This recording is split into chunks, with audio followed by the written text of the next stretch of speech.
Everyone abandoned the deadly alien wolf and her pups, except one hesitant human. The emergency sirens had stopped 3 hours ago, but Marcus Chen still felt their echo in his bones. He sat alone in the cargo bay of the abandoned research station, eating cold ration paste from a tube and wondering how everything had gone so wrong so fast. Marcus was not a hero. He was not a soldier. He was not even particularly brave. He was a 32-year-old maintenance technician from a small town on Earth, and the only reason he was on Kepler Station 7 was because the pay was good, and he had student loans that would outlive him if he did not do something about them. He fixed water recyclers and patched hull breaches and unclogged waste disposal systems. That was his job. That was his life. But now everyone was gone. The evacuation order had come suddenly. A containment breach in the xenobiology wing. Something had escaped. Something dangerous. Something that the station's security forces had failed to capture or kill. The order was simple and absolute. Everyone was to board the emergency shuttles immediately. No exceptions, no delays, no heroics. Marcus had been in the lower maintenance tunnels when the alarm sounded. By the time he reached the shuttle bay, the last ship was already pulling away from the docking clamps. He had watched it through the viewport, his hand pressed against the cold glass as it carried 217 people to safety and left him behind. That was 6 hours ago. He had tried the communications system, but something was jamming the long-range transmitters. He had tried the backup shuttles, but they were all gone. He had tried the escape pods, but they required a command override that only senior officers possessed, and all the senior officers were currently traveling at faster-than-light speed toward the nearest inhabited planet. So Marcus did what any sensible person would do in his situation. He found a quiet corner, sealed the door, and started eating ration paste, while trying very hard not to think about what might be hunting through the station's corridors. The creature that had escaped was called a Varkani. Marcus had never seen one in person, but he had heard the xenobiologists talking about it in the cafeteria. They spoke in hushed, excited voices about its remarkable biology.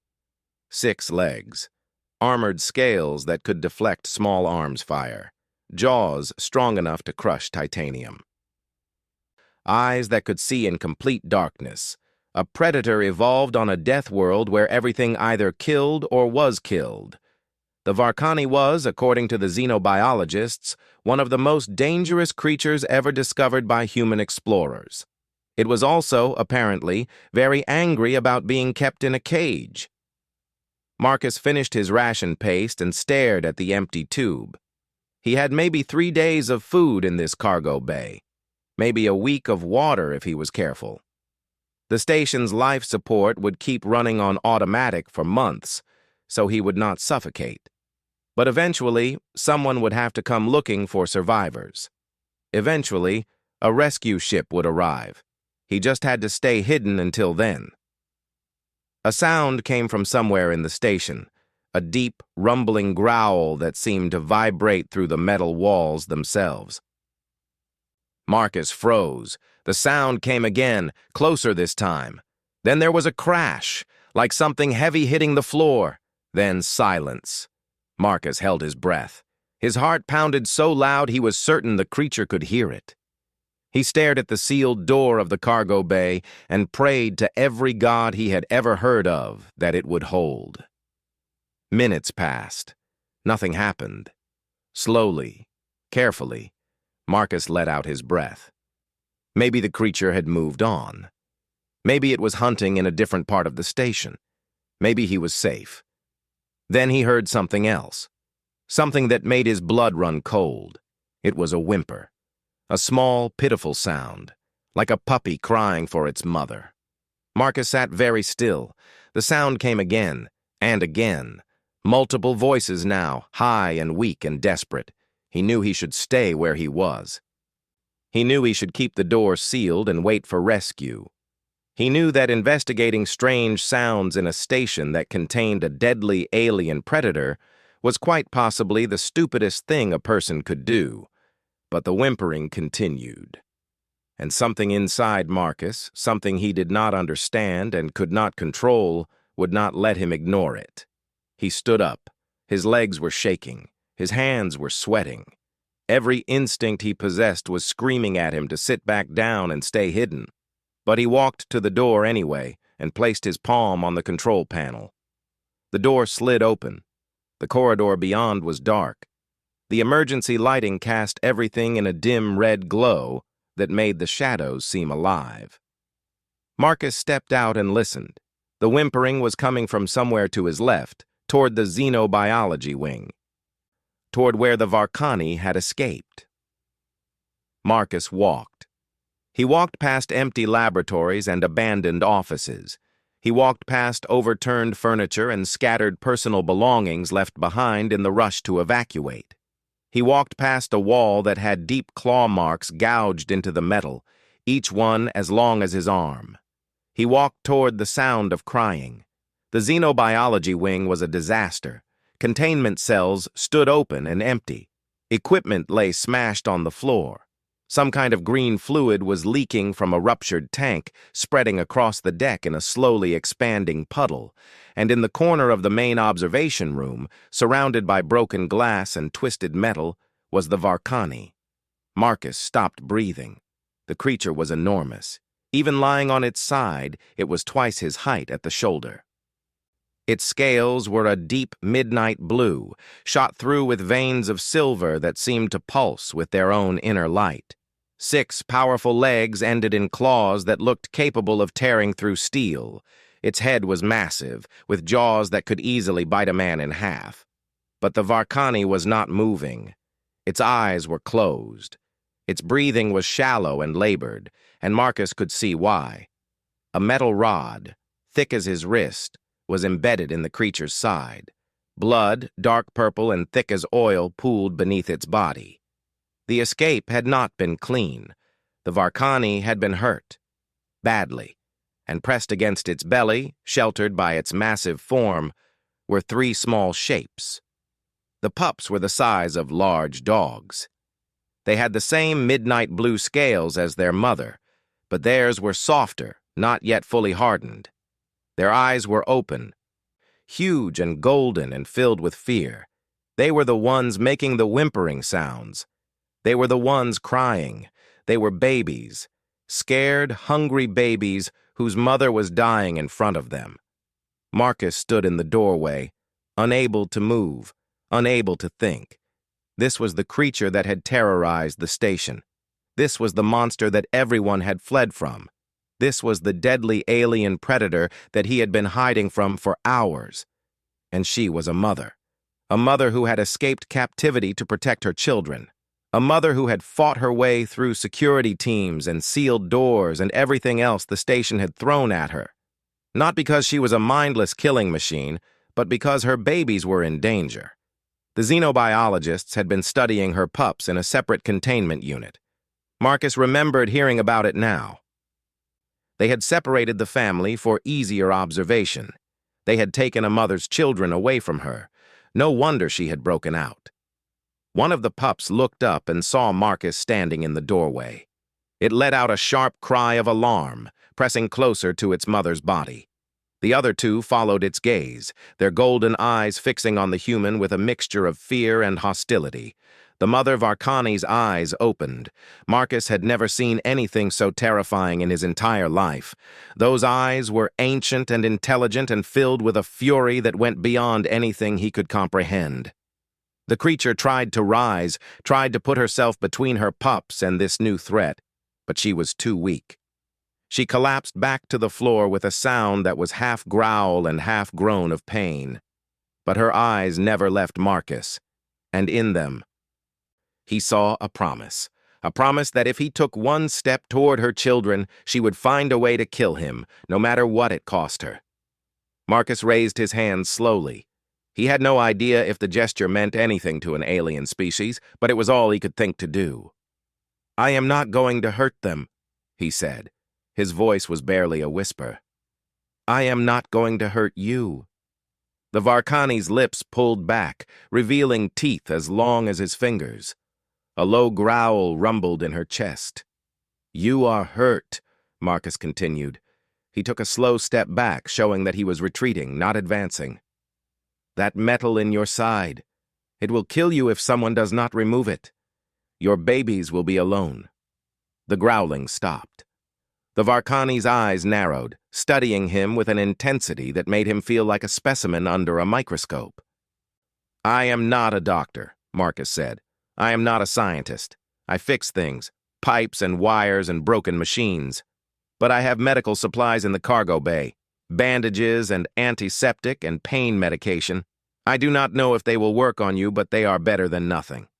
He paused, swallowing hard. "I can help you, if you let me." For a long moment, nothing happened. The Varkani stared at him. Her pups whimpered and pressed against her. The station hummed with the sound of life support systems keeping the air breathable for a man who might be about to die. Then, slowly, impossibly, the Varkani lowered her head. It was not submission. It was not trust. It was something else entirely. It was a mother making a calculation. Her children needed her alive. She could not protect them if she was dead. This human was offering help, and she was too weak to find another option. She was choosing to take a chance on him, not because she believed he was good, but because she had no other choice. Marcus let out a breath he had not realized he was holding. "Okay," he said, mostly to himself. "Okay. I am going to get the medical supplies. I am going to come back. Please do not eat me while I am gone." The Varkani's eyes followed him as he backed out of the room. He could feel her gaze on him all the way down the corridor, weighing him, measuring him, deciding whether she had made the right choice. Marcus had no idea if he was doing the right thing. He was probably going to get killed. He was probably making the biggest mistake of his life. But as he hurried toward the cargo bay, his mind racing with half-formed plans, he realized something surprising. For the first time since the evacuation, he was not afraid. He was terrified. Yes. His hands were shaking and his heart was pounding and his brain was screaming at him to run and hide. But underneath all that fear, there was something else. Something that felt almost like purpose. Everyone had abandoned the deadly alien wolf and her pups. Everyone had run away and left them to die alone in this cold metal station. Everyone except one hesitant human who fixed broken things for a living.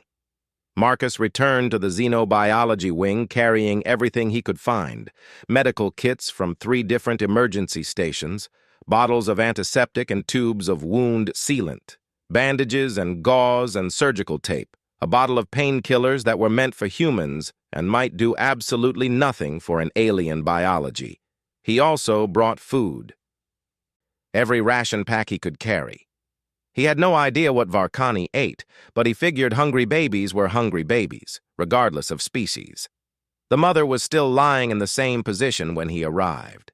Her breathing had grown more shallow, and the pool of purple blood beneath her had spread further across the floor. She did not have much time.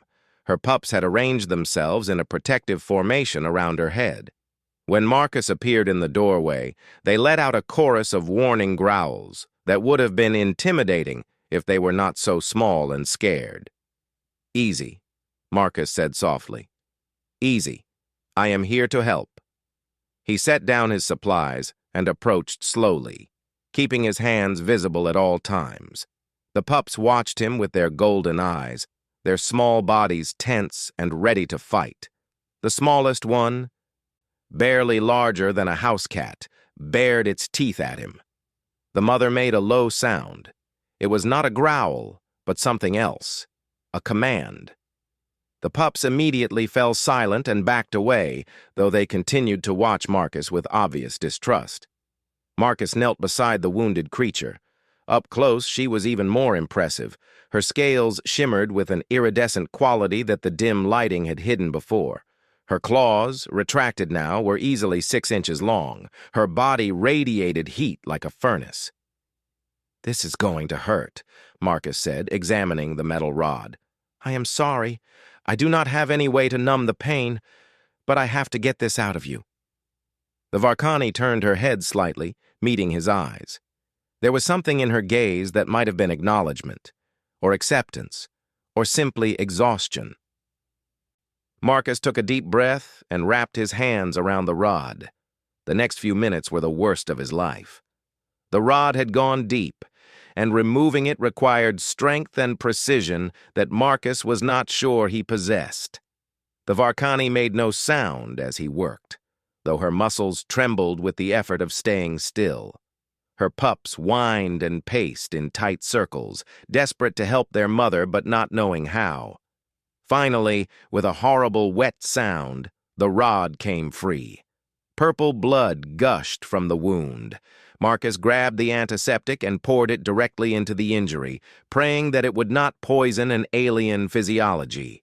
He pressed gauze against the wound with both hands, applying pressure until the bleeding slowed. He used the wound sealant to close the deepest parts of the damage. He wrapped bandages around her torso, working carefully around her legs. Through it all, the Varkani watched him.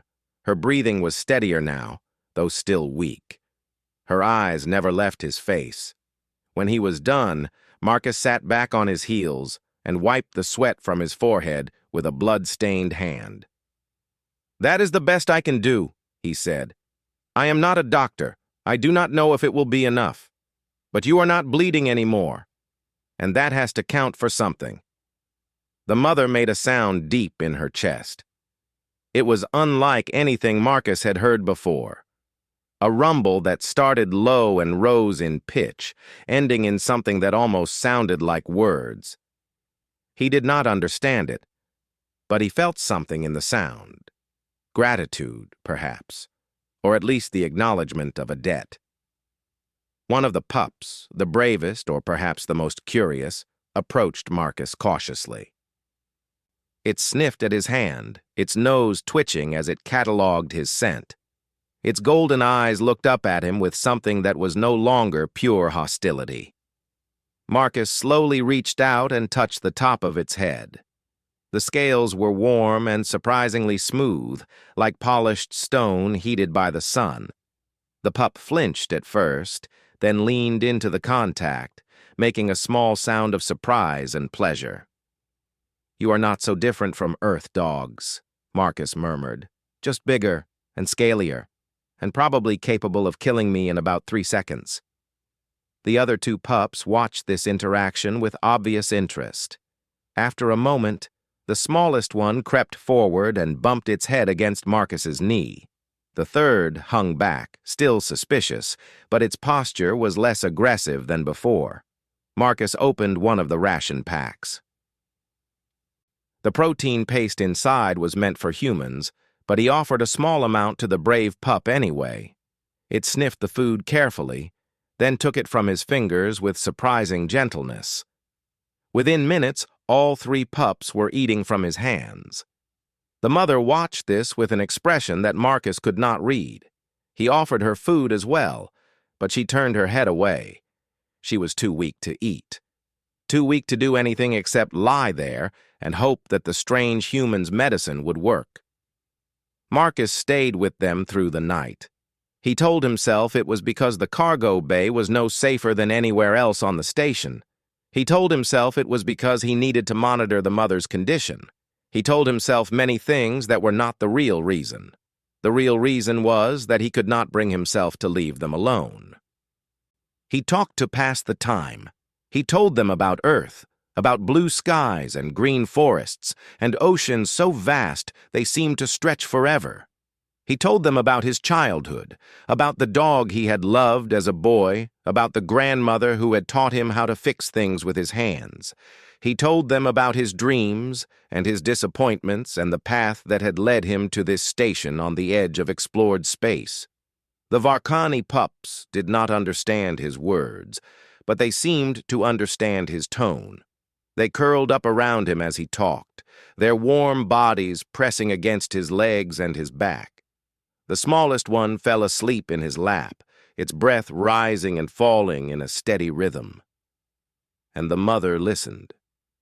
Her eyes were half closed, but Marcus could tell she was paying attention. Whatever intelligence existed behind those ancient golden eyes was taking in everything he said, storing it away, analyzing it. Dawn came to the station. Not real dawn, of course. There was no sun in the void of space, but the automatic lighting shifted from the red emergency glow to the brighter white of normal operation, and that was close enough. Marcus had dozed off at some point during the night. He woke to find the Mother Varkani standing over him. For a terrible moment, he thought she was going to kill him.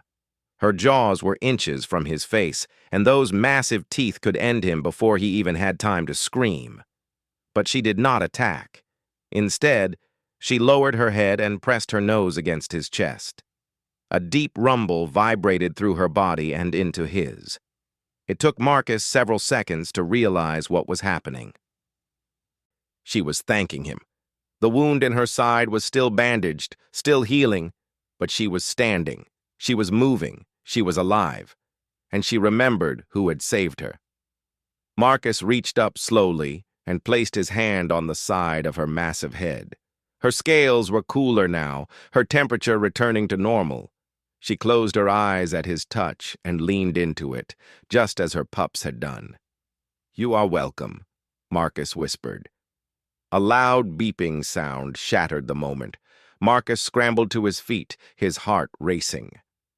That sound was coming from the communications console on the far side of the room. Someone was trying to contact the station. He ran to the console and slapped the receive button.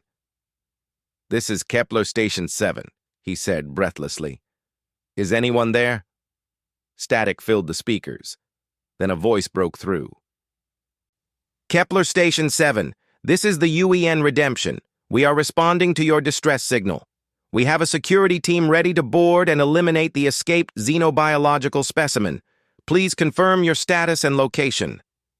Marcus felt his blood run cold. He looked back at the Varkani. She was watching him, her head tilted slightly, her pups gathered around her legs.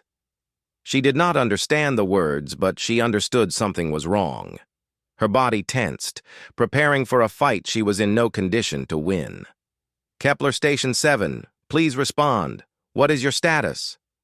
Marcus stared at the console. The rescue he had been praying for was finally here. All he had to do was tell them where he was.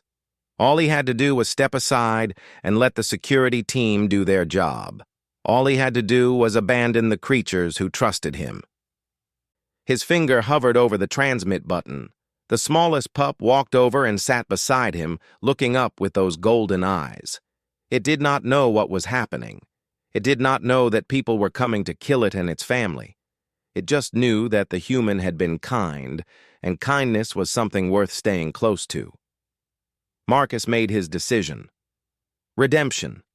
This is Marcus Chen, maintenance technician. The xenobiological specimen is dead. I found its body in the lower maintenance tunnels. It looks like it died from injuries sustained during the escape. There is no threat remaining on the station. A pause. Then the voice returned. "Confirmed. Kepler Station 7. We will send a shuttle to collect you. Stand by for docking in approximately 2 hours." Understood. Chen out. Marcus ended the transmission and turned to face the Varkani family. The mother was watching him with an expression that might have been understanding. She had heard the change in his voice. She had seen him make a choice that went against his own kind. "We have 2 hours, Marcus said.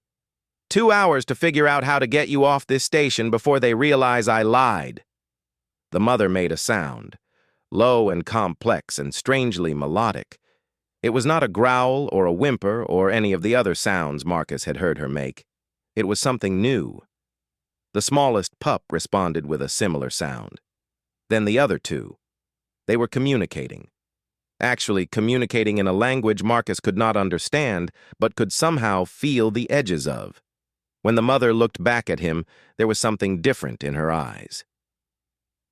Something that had not been there before. Trust. Real trust. Not the desperate gamble of a dying mother with no other options. but the genuine belief that this human, this strange small creature from another world, would keep her and her children safe. Marcus had no idea how he was going to fulfill that belief. He had no plan, no resources, no allies. He had lied to a military vessel, which was almost certainly a crime. He had chosen to protect alien creatures over his own species, which most of humanity would consider treason. But as he looked at the pups playing at their mother's feet, as he felt the warmth of her acceptance, he knew he had made the right choice. Now he just had to figure out how to survive it. And maybe, just maybe, that was exactly what was needed right now. The next 2 hours were the most frantic of Marcus's life. He searched through every database on the station, looking for anything that might help. The Varkani followed him at a distance, her pups staying close to her side, all of them watching as he worked. The answer came from an unexpected source. Kepler Station 7 had been built decades ago, during the early expansion into this sector of space. It had been a mining outpost before it became a research facility, and mining outposts needed ways to transport cargo without going through official channels. Marcus found the smuggler's hold hidden behind a false wall in the lower cargo bay. It was small and cramped, and had clearly been abandoned for years, but it was shielded from standard sensor sweeps. More importantly, it connected to an external airlock that was not on the station's official schematics. "It is not much," Marcus said to the Varkani, gesturing at the dark space, "but they will not find you here. When the security team finishes their sweep and leaves, I can let you out." The mother examined the compartment with a careful eye. She stepped inside, testing the space, then turned back to Marcus with a low rumble. It would work. Getting the pups inside was easier than Marcus expected. They seemed to sense the urgency of the situation and followed their mother without complaint. The smallest one paused at the entrance and looked back at Marcus with those golden eyes. Marcus knelt down and scratched behind its ears. "Stay quiet in there," he said softly. "I will come back for you. I promise." The pup made a small sound that might have been agreement. Then it disappeared into the darkness with its siblings. The mother was the last to enter. She stopped at the threshold and turned to face Marcus one final time.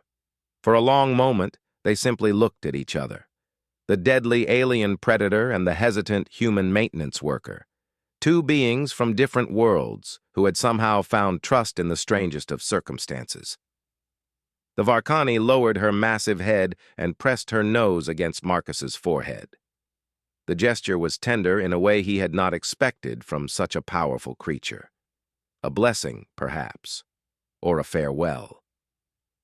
Then she was gone, disappearing into the smuggler's hold, and Marcus sealed the hidden door behind her. He had just enough time to clean up the evidence in the xenobiology wing before the shuttle from the Redemption docked with the station. He scrubbed the purple blood from the floor, disposed of the bloody bandages, hid the empty medical supplies. By the time the security team boarded, there was nothing to suggest that the Varkani had been anywhere near the area where Marcus claimed to have found her body. The team leader was a hard-faced woman named Commander Torres. She looked at Marcus with suspicious eyes from the moment she stepped onto the station. "You said you found the specimen in the lower maintenance tunnels," she said.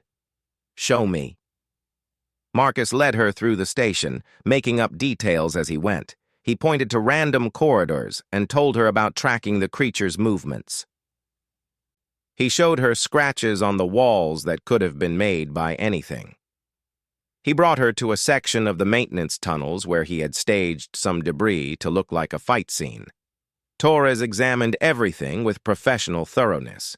Her team scanned every surface, looking for biological traces, checking radiation signatures, running tests that Marcus did not understand. "There is no body," Torres said finally. "You said the specimen died here. Where is the body?" Marcus had prepared for this question. "It dissolved," he said. "I read about it in the xenobiology files. Varkani undergo rapid decomposition after death. Something about their cellular structure. By the time I got back with a camera to document it, there was nothing left but some residue. Torres stared at him for a long moment. Marcus forced himself to meet her gaze, to keep his breathing steady, to show nothing of the terror he felt inside. "Convenient," she said. "Not really," Marcus replied. "I just spent 6 hours alone on a station with that thing."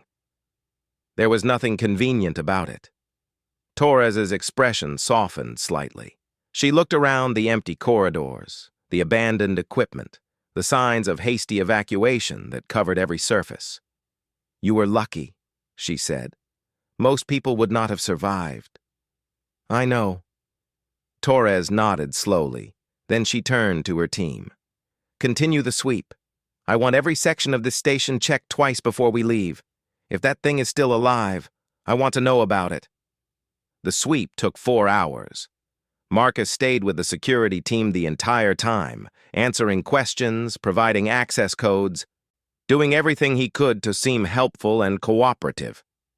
Every time they came close to the smuggler's hold, his heart stopped. Every time they moved away, he started breathing again. They never found it. When the sweep was finally complete, Torres gathered her team in the main docking bay. "The station is clear," she announced.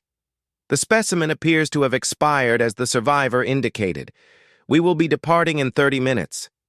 Chen, you are coming with us." Marcus nodded. This was the part he had been dreading. He could not stay on the station.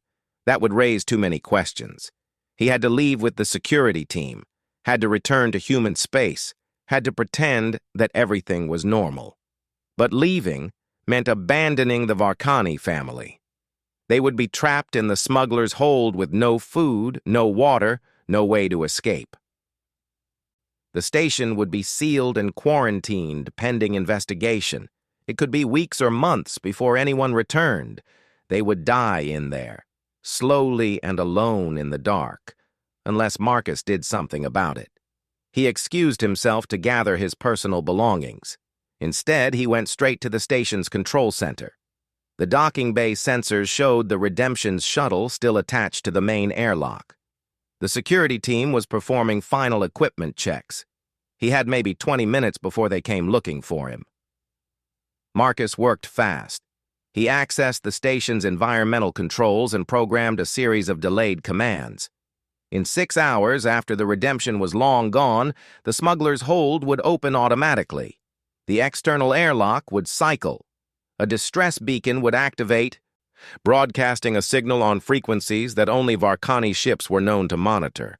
It was not much. It was barely a chance. But it was the best Marcus could do.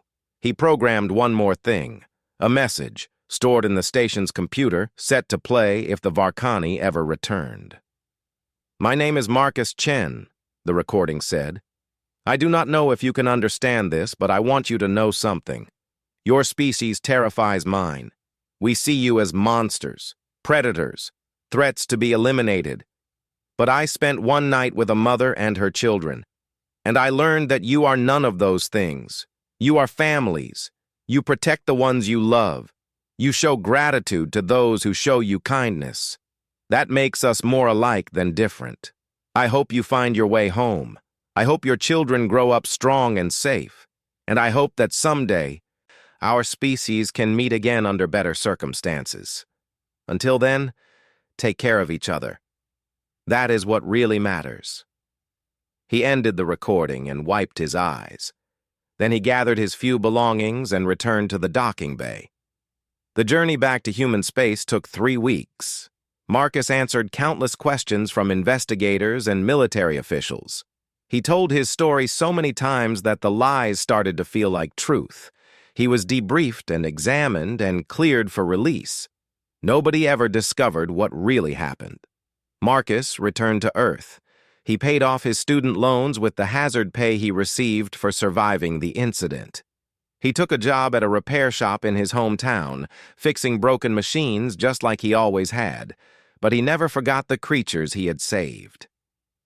Every night before he went to sleep, he looked up at the stars and wondered if they were still out there somewhere. If the mother was hunting across alien plains with her children by her side. If they ever thought about the strange human who had chosen kindness over fear. 3 years passed. Marcus was closing up the repair shop one evening when a customer walked in. She was tall and elegant, with silver hair and eyes that seemed to glow faintly in the dim light. She moved with a grace that was not quite human.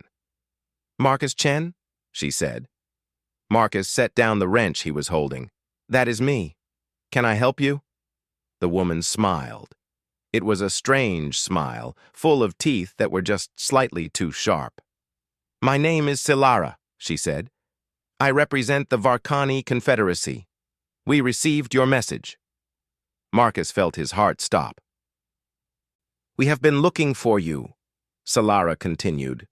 "The mother you saved is called Verath. She is now a council elder among our people. Her children have grown strong and healthy, and she has never forgotten the human who saved them when everyone else abandoned them." Marcus could not speak, could not think, could barely breathe. Silara stepped closer. "The Varkani do not forget their debts, Marcus Chen. You showed us that humans are capable of compassion and courage and sacrifice. You changed how we see your species, and now we would like to offer you something in return." She held out her hand. In her palm was a small device that pulsed with soft blue light. "This is a translator. It will allow you to speak with any Varkani, and it comes with an invitation. Verath would like you to visit her world. She would like her children to meet the human who saved them. She would like to thank you properly in person." Marcus stared at the device, stared at the alien woman who was not quite human, stared at the future that had suddenly opened up before him. "I was just a maintenance worker," he said finally. "I fix broken things. I am nobody special." Silara's smile widened. "That is exactly what makes you special, Marcus Chen. You saw something broken and you fixed it. You saw creatures in pain and you helped them. You had every reason to be afraid, and you chose to be kind instead." She pressed the translator into his hand. "Among my people, that is the definition of a hero." Marcus looked at the device, then up at the stars visible through the shop window. Somewhere out there, beyond the vast emptiness of space, a mother and her children were waiting for him. He had spent his whole life feeling ordinary, feeling small, feeling like nothing he did would ever matter. But he had been wrong. Sometimes the most extraordinary thing a person could do was simply choose kindness when fear would have been easier. Sometimes saving one family could change the relationship between entire species. Sometimes a hesitant human with a toolbox and a good heart could make a difference that echoed across the galaxy. Marcus closed his fingers around the translator and smiled. "When do we leave?" The repair shop closed early that night. Its owner had somewhere very important to be. And across the stars, in a world that humans had never seen, a mother who had once been called a monster told her children that their friend was finally coming home.